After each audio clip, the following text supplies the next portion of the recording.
Road करे जाम खुलेआम जिला गढ़वा के लइका रोड करे जाम खुलेआम हई पलामू के लइका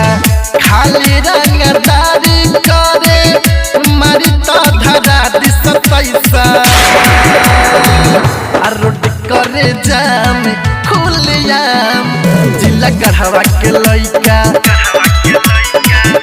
रोड करे जाम खुलेआम हई पलामू के लइका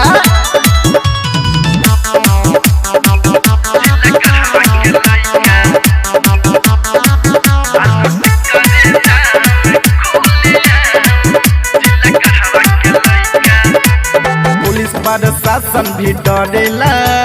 धाए धाए गोली मारेला चलेला सीना के तानी के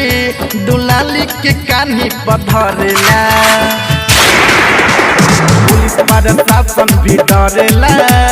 धाए धाए गोली मारेला चलेला सीना के तानी के दुलाली के कान्ही पर धरेला झारखंड बिहार के देखो हो माहौल कैसा रोड करे जाम सरेआम जिला गढ़वा के लइका रोड करे जाम खुलेआम हई पलामू के लइका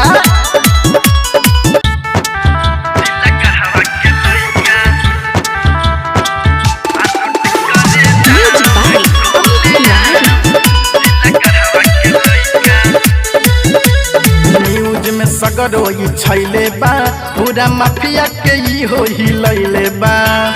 पवन दीवाना सुबसवा के साथ बिटुओ के हो अपनैले बा न्यूज में सगरो छैले बा पूरा माफिया के हो हिलैले बा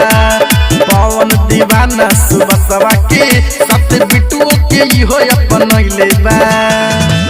करे रंगदारी तो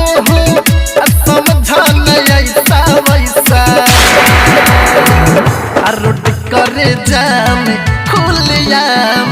जिला गढ़वा के लइका रोड करे जाम खुलेआम हई पलामू के लइका।